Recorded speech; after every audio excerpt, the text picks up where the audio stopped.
Hello, नमस्कार। आपका स्वागत है। हम लोग एक नया वीडियो के साथ उपस्थित हुए हैं जिसको म्यूचुअल फंड्स में हम लोग ये देखना है कि क्या क्या चीज़ें होती हैं और कितने प्रकार का होता है, कितने प्रकार म्यूचुअल फंड्स करते हैं, उससे इंट्रोडक्शन चीज़ें, ताकि बहुत लोगों को जानकारी कम है, आप जानते ही हैं। तो इसलिए मैं सोचा कि कुछ अवेयरनेस रिलेटेड, कुछ लिटरेसी से रिलेटेड चीज़ों को बनाया जाए ताकि लोगों को हेल्प हो अपनी फाइनेंशियल लिटरेसी बढ़ाने में, अपना फंड को मैनेज करने में, अपना इन्वेस्टमेंट करने में और अंतिम में अपने लाभ को अधिक करने में। तो उसमें हम लोग चलते हैं। देखिए यहाँ पर क्या है, वेयर डू यू इन्वेस्ट, आपको कहाँ कहाँ इन्वेस्ट करते हैं इसको समझिए। आप इन्वेस्ट करते हैं कहाँ कहाँ पे? सेविंग्स में, जैसे एफडी है, सेविंग्स, जो सेविंग अकाउंट होता है, ओके, जो हम आप लोग के पास होता होगा। फिक्स डिपॉजिट आप जानते ही हैं कि सबसे कम रिस्क है, इसमें एकदम कम रिस्क है, इसमें भी रिस्क कम है, ओके। आप ज्वेलरी परचेज करते हैं, प्रॉपर्टी परचेज करते हैं, कोई भी land, okay, property rent purchase करते हैं। एक है म्यूचुअल फंड्स एंड शेयर्स। तो शेयर में वीडियो देख के बना रहा हूँ, म्यूचुअल फंड्स इसमें ज़्यादा बनाने की जरूरत नहीं है, ओके, क्योंकि सबकी अपनी अपनी अच्छाइयाँ हैं, क्योंकि इसमें सबसे कम रिस्क है, ज्वेलरी में रिस्क कम है। बट अब इसमें ज्वेलरी में ज़्यादा बढ़ नहीं रहा है, जितना 2012-13 से पहले बढ़ा था अब उतना नहीं बढ़ रहा है जितना पहले बढ़ रहा था। अब क्या, प्रॉपर्टी भी उसके अकॉर्डिंग नहीं बढ़ पा रही है बहुत ज़्यादा।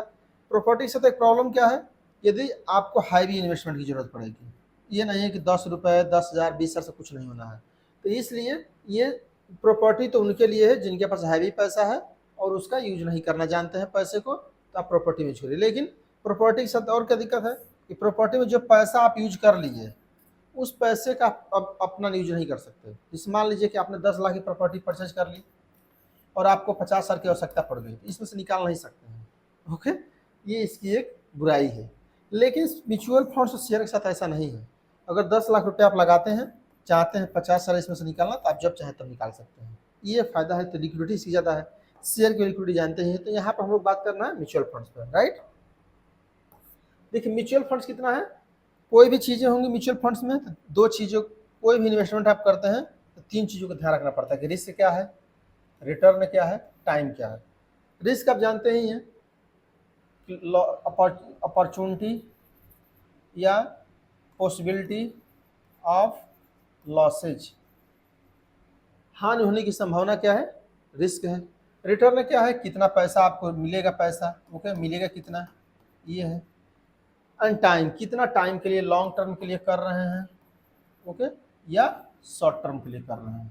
तो ये तीनों चीज़ों पर आपका सब कुछ डिपेंड करता है।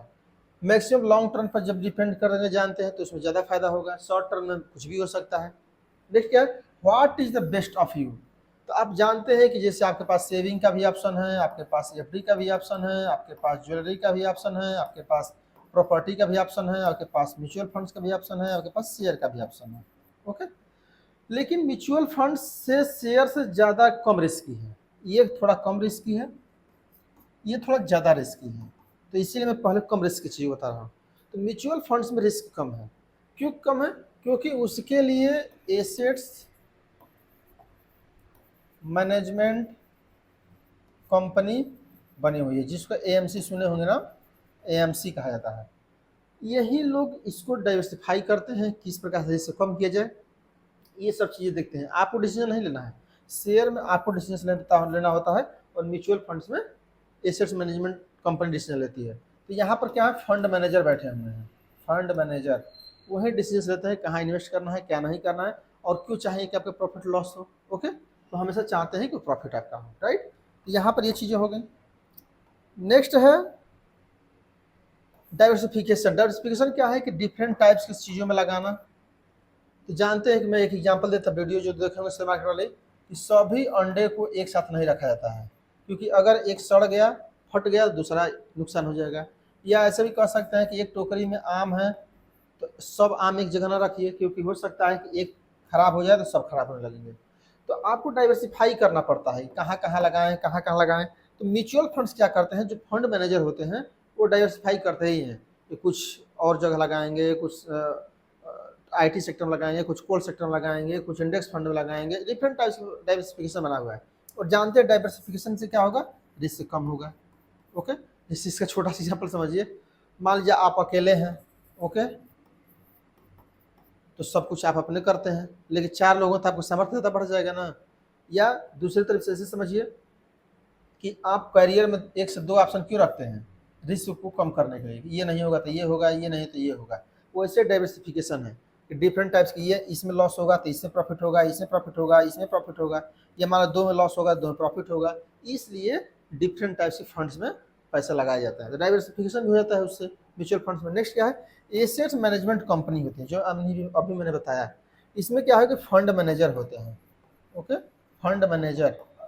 वही फंड मैनेजर डिसाइड करते हैं कि जो आपकी एसआईपी जा रही है, सिस्टमेटिक इन्वेस्टमेंट प्लान, और या म्यूचुअल फंड जो एक बार में जमा करते हैं 10 लाख, 2 लाख, 1 लाख 50 हज़ार, तो उसको म्यूचुअल फंड्स कहा जाता है।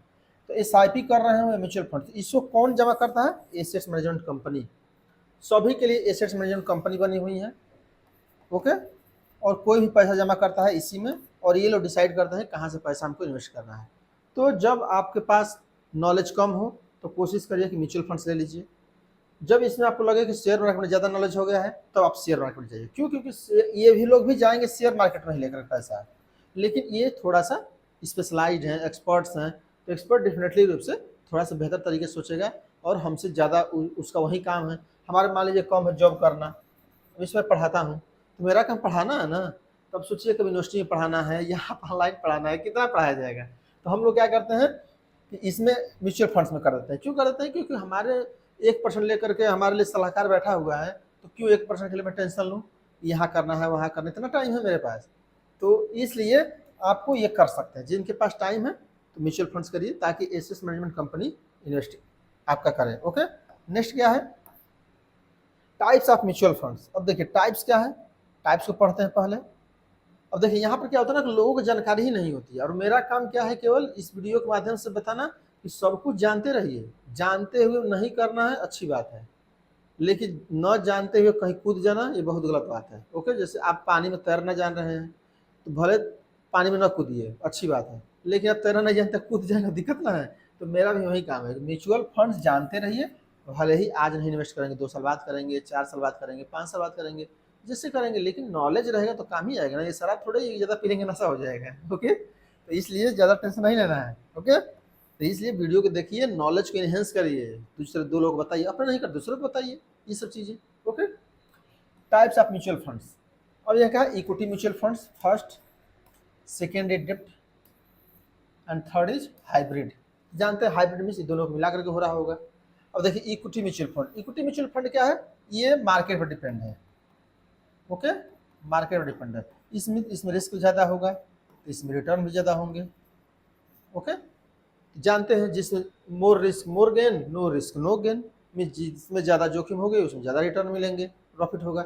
जिसमें नहीं रिस्क लेंगे उसमें रिटर्न नहीं आएगा। तो इसमें शेयर मार्केट पर डिपेंड होता है, मीन्स जो भी आप म्यूचुअल फंड्स करेंगे वो शेयर मार्केट में जा करके इन्वेस्ट किया जाएगा। और वो कहाँ करेंगे वो एएमसी बताएगी, जो फंड मैनेजर हैं एसेट्स मैनेजमेंट कंपनी के, वो बताते हैं कि कहाँ हमको इन्वेस्ट करना है, ओके। तो यहाँ इक्विटी के कुछ प्रकार हैं, जैसे कौन कौन से? तो large cap. Large cap means top की जो 100 लगभग कंपनी मान लीजिए, या 50 कंपनी ले लीजिए, जो टॉप की, जैसे टाटा है, रिलायंस है, एमआरएफ है, ये सब चीज़ें क्या हैं? अडानी है, ये टॉप 150 कंपनीज हैं। तो इसमें जो आप करते हैं तो लार्ज कैप। कैप मीन्स क्या होता है? कैपिटल, ऐसे समझना है, कैपिटल, ओके। तो लार्ज कैप कहता है। मिड कैप, मिडिल कैप, जो लगभग टॉप की 300 लिस्ट में होती हैं, ओके। जब आप सर्च करेंगे तो मिल जाएगा, ऐसी कोई बड़ी बात नहीं है। और स्मॉल कैप जो अभी इंट्रोड्यूस हो रही है, बन रही है, 2 साल, 4 साल, 10 साल से भी कंपनी काम कर रही है, दैट इज स्मॉल कैप। लेकिन आप जानते हैं कि जो लार्ज कंपनी होंगी उसमें तो रिस्क कम होगा। जैसे हमारा टाटा में रिस्क तो कम ना होगा, ये बताइए, या रिलायंस है या अडानी है, इसमें तो रिस्क कम होगा। और इसमें स्मॉल कैप जिसको अभी 2 साल से कर रहा है, कोई कोई 10 साल से कर रहा है, तो उसमें तो ज़्यादा होगा, लेकिन ज़्यादा होगा तो इसमें प्रॉफिट भी ज़्यादा होगा। होगा कि नहीं होगा? क्योंकि नई कंपनी है, नया स्ट्रेटजी है, नई तरीके से सेल करेगी वो, और प्रमोट होना चाहती है कि टाटा है, रिलायंस है, वो अपना इस्टेब्लिश कर चुके हैं, उसी को मेंटेन किए हुए हैं, और उसको बहुत आगे जाना है, तो इसलिए बहुत अच्छा काम करते हैं। तो लॉस भी जा सकते हैं, हाई रिस्क भी है, हाई गेन भी है। तो आप चाहें तो लार्ज कैपिटल में इन्वेस्ट कर सकते हैं, मिड कैप में कर सकते हैं, स्मॉल कैप में कर सकते हैं, तीनों में आपके पास ऑप्शन है। तो कोशिश क्या करना होता है कुछ लार्ज कैप में कर दीजिए, कुछ स्मॉल कैप में कर दीजिए, ताकि वहाँ पर थोड़ा यहाँ रिस्क कम रहे, वहाँ ज़्यादा रहे। मान लीजिए यहाँ पर कम रिस्क है, ओके, यहाँ ज़्यादा रिस्क है, यहाँ नुकसान भी होगा तो इसको संभालेगा, इसमें कम प्रॉफिट हो रहा है थोड़ा सा उसमें ज़्यादा प्रॉफिट आ जाएगा, तो इसलिए थोड़ा सा मैनेज चीज़ें रहती हैं। तो ये सब जानते रहिए कि कुछ पैसे, जैसे मान लीजिए 2 म्यूचुअल फंड्स करना है, तो एक मान लीजिए कि लार्ज कैप में कर दीजिए, एक स्मॉल कैप में कर दीजिए, ओके, इस टाइप के 1000 रुपये करिए, 2 जगह कर दीजिए, ताकि एक में इसमें रिस्क भी कम रहेगा, उसमें रिस्क ज़्यादा रहेगा तो उसमें रिटर्न भी ज़्यादा मिलेगा, राइट। नेक्स्ट, अब कुछ नाम है जिसको हम लोग को पढ़ना होता है। Diversified equity fund, okay, diversified means different types के, डाइवर्सिफाई होगा, ओके, डिफरेंट टाइप्स रिलेटेड। अब इसमें एलएमएस में क्या होता है, large cap, middle cap and small cap. तो उस डाइवर्सिफाइड इक्विटी फंड में इसमें डाइवर्सिफाइड किया जाता है कि आप लार्ज कैप में करना चाहते हैं, कि मिडिल कैप में करना चाहते हैं, कि स्मॉल कैप में करना चाहते हैं, तो आप इसे डाइवर्सिफाइड करके रिस्क कम कर सकते हैं, ओके। नेक्स्ट क्या है, इक्विटी लिंक्ड सेविंग स्कीम, तो ये किसके लिए, टैक्स फ्री होते हैं। अगर इस योजना में करते हैं तो आपको टैक्स नहीं देना पड़ता है, right. Equity linked saving scheme में टैक्स फ्री होता है, राइट। नेक्स्ट क्या, सेक्टर, जैसे आपको आईटी सेक्टर में करना है, कि मोटर कार सेक्टर में करना है, कि सॉफ्टवेयर सेक्टर में करना है, कि पेट्रोलियम सेक्टर में करना है, कि कोई सूज है, उसके लिए डिफरेंट टाइप की कंपनी है। लेकिन इसमें रिस्क ज़्यादा है। रिस्क क्या है, जैसे मान लें बैंक है, हो सकता है बैंक पूरा ही नुकसान में जाने लगे, तो सेक्टर में ज़्यादा रिस्क होता है, इसमें रिस्क ज़्यादा होता है, ओके। जैसे आईटी सेक्टर मान लीजिए, सब पैसा आप आईटी सेक्टर में लगा दिए, तो हो सकता है कि आईटी सेक्टर रिस्क में जाने लगे, तो हो सकता है आईटी सेक्टर नीचे गिरने लगे, तो इसलिए ये थोड़ा ज़्यादा रिस्की है, राइट। इंडेक्स फंड जैसे निफ्टी है, ओके, बैंक निफ्टी है, इसमें भी होता है, लेकिन इसमें एक ध्यान रखना है कि इसमें कोई एएमसी नहीं होती है, एसेट मैनेजमेंट कंपनी। क्यों नहीं होती है, क्योंकि जो आप सुनते होंगे ना कि आज निफ्टी इतना बढ़ गया, इतना बैंक निफ्टी बढ़ गया, इतना 50 बढ़ गई, बीएससी बढ़ गई, एनएससी बढ़ गई, ये सब बढ़ गई, तो ये इंडेक्स फंड है। तो डायरेक्ट व्यक्ति क्या करता है, जाके निफ्टी में ही लगा देता है पैसा, तो निफ्टी बढ़ेगी तो आपका पैसा बढ़ेगा, निफ्टी घटेगी तो आपका पैसा घटेगा, सिंपल सी बात है। तो यहाँ ज़्यादा दिमाग लगाना नहीं पड़ता है इंडेक्स फंड में। जो इंडेक्स दिखाते हैं, जो इंडिकेटर्स होते हैं शेयर मार्केट के, तो उस यदि शेयर मार्केट के इंडिकेटर में पैसा लगाते हैं तो ज़्यादा दिमाग नहीं लगाना है, आप डायरेक्ट इंडेक्स फंड में लगा दीजिए, निफ्टी, बैंक निफ्टी, कोई भी निफ्टी है उसमें आप लगा दीजिए, और जैसे निफ्टी मान लीजिए बढ़ रहा था, कभी बढ़ रहा होगा, वो घट रहा होगा था, कभी घट रहा होगा, सीधी सी बात है। और वो जानते हैं कि एक बैंक से डिपेंड नहीं है। मान लीजिए बैंक ही निफ्टी है, तो बैंक निफ्टी केवल एक पर डिपेंड नहीं है, इसमें 30, 35, 40 कंपनियां होंगी। तो अगर मान लीजिए एक बैंक डिस्टर्ब भी हो रहा तो क्या होगा, और कंपनी बैंक तो ठीक है ना, तो ये गिरता भी जल्दी नहीं है, ये हमेशा बढ़ता ही रहता है, ओके। भले ही रेट ग्रोथ की स्लो होगी, ओके। चलिए नेक्स्ट चलते हैं, डेप्ट फंड। अब देखिए इक्विटी फंड हो गया, अब डेप्ट फंड देखते हैं। डेप्ट फंड क्या है, डेप्ट लेने के लिए ऋण, ये कैसे, bonds, debenture, certificate of deposits. अब बॉन्ड्स क्या है, मान लीजिए कि गवर्नमेंट को कोई लोन लेना है, ओके, तो गवर्नमेंट पब्लिक से या कंपनी, पब्लिक से या कंपनी से लोन लेती है, तो इसको बॉन्ड इशू करती है, तो उसके लिए दे सकते हैं। लेकिन इसमें क्या है, रेट ऑफ इंटरेस्ट लगभग फिक्स होता है, रेट ऑफ इंटरेस्ट, ओके, लगभग फिक्स होगा, इस बात का ध्यान रखें, लगभग अप्रॉक्सीमेटली फिक्स रहता है। तो इसमें रिस्क कम होता है, इसका मतलब इक्विटी में ज़्यादा रिस्क है, इसमें कम रिस्क है। तो आपको यहाँ पर डिवेंचर इशू कर सकते हैं, कंपनी डिवेंचर भी इशू करती है, सर्टिफिकेट ऑफ डिपॉजिट भी इशू करता है बैंक, ओके, ये भी आप परचेज कर सकते हैं। तो ये सब चीज़ें आप डेप्ट फंड में लगा सकते हैं, ओके। लेकिन यहाँ पर देखिए रिस्क कम है, ये ध्यान रखिएगा थोड़ा, रिस्क क्योंकि डेप्ट दे रहे हैं ना, लोन दे रहे हैं, तो लोन पर लगभग इंटरेस्ट तो फिक्स ही लगभग मिलेगा, तो जो भी आपको प्रॉफिट मिलेगा लगभग फिक्स मिलेगा। लिक्विड फंड्स, इसमें क्या है, लिक्विड फंड्स, लिक्विड फंड्स में क्या है, तरल, जिसको जल्दी से पैसा में कन्वर्ट किया सकता है उसको लिक्विड फंड कहता है, तो लिक्विड फंड में इन्वेस्ट कर सकते हैं। गिल्ड फंड, ये गवर्नमेंट के लिए है, ओके, गवर्नमेंट जिससे होता है ना बॉन्ड्स, तो अगर गवर्नमेंट इश्यू करेगी तो उसको गिल्ड फंड रखा जाता है, ऐसे समझिए। तो गवर्नमेंट जानते हैं कि गवर्नमेंट तो भागेगी है नहीं, तो उसमें रिस्क क्या है, एकदम जीरो है कि नहीं।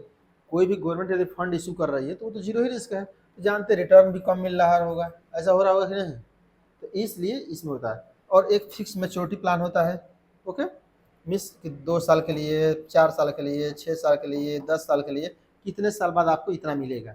तो ये 3 प्रकार के आपके डेप्ट फंड होते हैं जिसमें आप कर सकते हैं, ओके। नेक्स्ट है हाइब्रिड म्यूचुअल फंड। तो हाइब्रिड में बताया कि दोनों के, अब मान लीजिए क्या है कि कुछ लोग होंगे, कुछ लोग इक्विटी जैसा, देखिए सिंपल सी यहाँ कंक्लूजन समझिए, इक्विटी में क्या है, रिस्क ज़्यादा है। क्यों रिस्क ज़्यादा है? क्योंकि ये मार्केट पर डिपेंड है। ओके, मार्केट गिर रहा है कि बढ़ रहा है, इस पर डिपेंड है।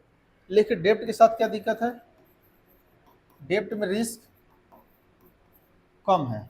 ओके, ये मार्केट डिपेंड नहीं है, इंटरेस्ट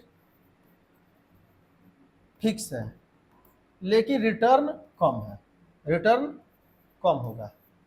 क्यों? क्योंकि जब रिस्क नहीं है, सीधी सी बात है, जीवन में जितना जो ज़्यादा रिस्क लेगा उतना ही आगे बढ़ता है। ओके, इसलिए कहा था कि एम एक रखिए, सुने होंगे M1। क्यों? क्योंकि एम रखेंगे तो उसी को पूरा करने का रिस्क रहेगा ना, कि पूरा नहीं तो क्या करेंगे। लेकिन अब 4 एम रख लेंगे तो पूरा कर पाएंगे, चलिए ये नहीं ये होगा तो आप मेहनत कम करेंगे।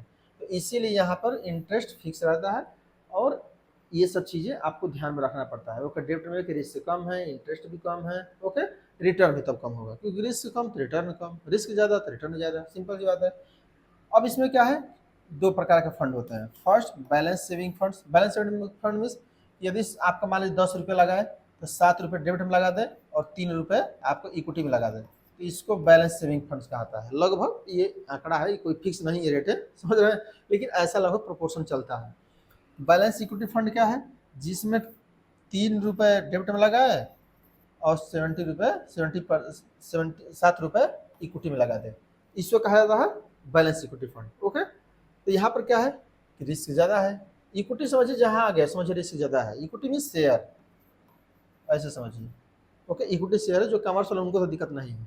मैं इसलिए बोल देता हूँ कि कुछ लोग वीडियो मान लीजिए कि जो उस कॉमर्स से रिलेटेड है, उनके लिए क्या दिक्कत आ जाएगी ना, तो इसलिए मैं उनके लिए शेयर बोल दे रहा हूँ कि शेयर बनाई जाइए। ओके, शेयर पर डिपेंड है।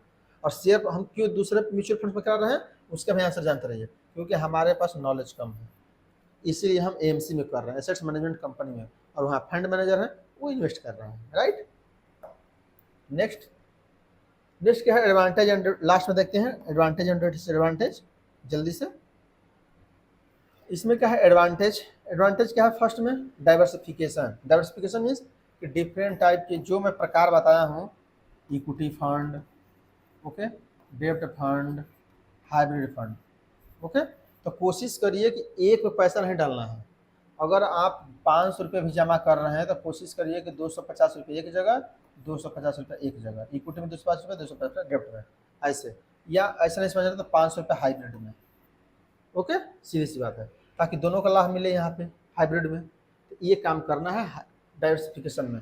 और ये आपको नहीं करना होता है, जो एसेट्स मैनेजमेंट कंपनीज हैं उसके जो फंड मैनेजर हैं, ओके, इनके द्वारा किया जाता है। तो ये डाइवर्सिफाइड है, इसीलिए किसी में नुकसान भी हो रहा होगा तो और किसी में प्रॉफिट हो रहा होगा, इसीलिए नुकसान होने की पॉसिबिलिटी बहुत कम होती है। राइट, नेक्स्ट क्या है, एफोर्डेबल। एफोर्डेबल मीन्स क्या है, जिससे अभी ज्वेलरी खरीदने जाएंगे तो क्या 2-4 रुपये खरीद पाएंगे, कुछ नहीं खरीद पाएंगे। क्या प्रॉपर्टी लेने जाएंगे तो 2-4 लाख से कुछ होने वाला है, कुछ नहीं होने वाला है। लेकिन एफोर्डेबल है, ये 100 रुपये के बाद से स्टार्ट हो जाएगा। ओके, 500 रुपये करना चाहते हैं, 5,000 करना चाहते हैं, 1,000 करना चाहते हैं, 2,000 करना चाहते हैं, 700 रुपये करना चाहे, चाहे जितना करना चाहते हैं। इसलिए मैं कहता हूँ कि जो लोग भी बेरोजगार भी हो वो भी कम से कम 100 रुपये कर दें इसका, क्योंकि 10-20 साल बाद ना बहुत अच्छा रिटर्न आएगा, और आप सोच नहीं सकते हैं। इस बात को मैं हमेशा कहता हूँ, जो वो वीडियो देखता होगा वो हमेशा बताता रहता हूँ कि जो बेरोजगार भी वो भी 100-200 रुपये कर दे, क्योंकि इसकी वैल्यू 20 साल बाद इतना होगी ना कि पूछिए मत। आप सोच नहीं पाएंगे कि 100 रुपये लगाने में इतनी वैल्यू हो गई, क्योंकि 20 साल का महत्व को समझिए। ओके, 20 साल बहुत होता है। अगर 25 साल का होंगे सोचे 45 साल, और 45 में 100 रुपये पर मंथ लगा रहे होंगे, सोचिए क्या स्थिति होगी। अगर पर मंथ 100 रुपये लगा रहे हैं तो 1200 रुपया साल भर में, बहुत ज़्यादा आगे जाएंगे, समझ रहे हैं। तो इसलिए जो भी SIP हो जरूर स्टार्ट कर दीजिए, जिस लेवल पर हो, बेरोजगार हो, 2 रुपये मिलता हो, 10 रुपये मिलता है, उससे कोई मतलब नहीं है, जरूर करते रहे। 100 रुपये करिए, 200 ही करिए, क्या दिक्कत है। ऑनलाइन सब चीज़ें हैं, उसको मैं बताऊंगा भाई आगे। ओके, नेक्स्ट क्या है, मैनेजमेंट फंड मैनेजर। मैं बताया अभी कि यहाँ पर फंड मैनेजर होते हैं। ओके, तो SIP में ये बताइए, आपके पास शेयर में तो मान लीजिए चलो ठीक है, शेयर में हम नहीं जाना चाहते, हमारे पास नॉलेज नहीं है, ओके, ज्ञान नहीं है, लेकिन इसमें आने में क्या दिक्कत है, इसमें तो आ ही सकते हैं। तो इसलिए नॉलेज नहीं है तो जो आपके लिए फंड मैनेजर बैठे हुए हैं, ओके। और कोई फंड मैनेजर सोचिए कि अगर मैं ही मैनेजर होऊंगा, मैं क्यों चाहूँगा कि हमारे पास जो जमा कर रहा है उसकी नुकसान हो जाए, कभी नहीं चाहेगा। तो हमेशा एक्सपर्ट रहते हैं और एक्सपर्ट ही मैनेज करते हैं। तो इसलिए this is a best. Okay, थोड़ी सी डिसएडवांटेज है। डिसएडवांटेज क्या है कि मार्केट रिस्क है। अब भाई कितना भी एक्सपर्ट है, कि कितना भी अफोर्डेबल है, कितना डाइवर्सिफिकेशन किया, अंतिम भाई रिस्क तो है। ओके, अब चाहे जितना आज पढ़ रहे हैं, आज ही मान लीजिए वीडियो बना रहे हैं, कल निश्चित हम जीवित रहेंगे, ऐसा तो कुछ है नहीं। तो ऐसा तो इसी तरह से ये भी है कि रिस्क थोड़ी बहुत तो रहेगा ही रहेगा। और जीवन में जो नहीं रिस्क लेगा तो जानते हैं वो कहाँ जाएगा। लोगों को लगता है जब कहिए कि 20 साल का इन्वेस्ट करते लगेगा, 20 साल के लिए करें, और 20 साल कैसे निकल जाएगा आप बता भी नहीं पाएंगे। समझ रहे हैं, 20 साल कैसे निकल जाएगा कोई जान नहीं पाएगा, तो धीरे धीरे निकलता रहता है टाइम। और ये मार्केट रिस्क पर है थोड़ा बहुत, इसलिए थोड़ा सा रिस्क है, लेकिन बहुत माइनर समझिए। और who is the expert, expert कौन है आप नहीं जानते, तो इसका कोई मतलब नहीं है। आप एक्सपर्ट कौन है कौन नहीं उससे क्या मतलब है, आपको केवल प्रॉफिट से मतलब है। वो आप ऑनलाइन चीज़ें आप देखते रहते हैं, पर डे देख सकते हैं, पर सेकंड देख सकते हैं, क्या हमारा प्रॉफिट हो रहा है क्या नुकसान हो रहा है। तो इसलिए ज़्यादा टेंशन नहीं लेना है, राइट। तो ये कुछ चीज़ें थी जिसको हम लोगों ने पढ़ा म्यूचुअल फंड्स के रिलेटेड। नेक्स्ट में हम लोग मिलते हैं तो बात करते हैं कि म्यूचुअल फंड्स कैसे खरीदें, या कोई क्वेरी हो तो उस क्वेरी को सेंड करिए, मैं उस पर वीडियो बनाने वाला हूँ। जो आप पूछ सकते हैं उसको पूछिए हमसे, और उस क्वेश्चन आपके क्वेश्चन पे मैं आंसर दूंगा अपने नॉलेज से। ओके, तो नेक्स्ट में आपके क्वेश्चन रहेंगे और उसके आधार पर आपका वीडियो देखेंगे क्या क्या चीज़ें हैं। तो जो भी डाउट इसमें लगा होगा उस डाउट को पूछ लीजिए, ताकि अगला वीडियो में बनाऊँ तो आपको डाउट रहे, राइट। तो यहाँ तक वीडियो को समाप्त करते हैं। वीडियो देखने के लिए बहुत बहुत धन्यवाद।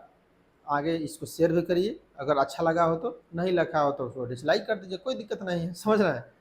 अगर अच्छा लगा हो तो उसे शेयर करिए, लाइक करिए, अगर नहीं अच्छा लग रहा तो डिसलाइक करिए, कोई दिक्कत नहीं है। Okay, thank you for watching.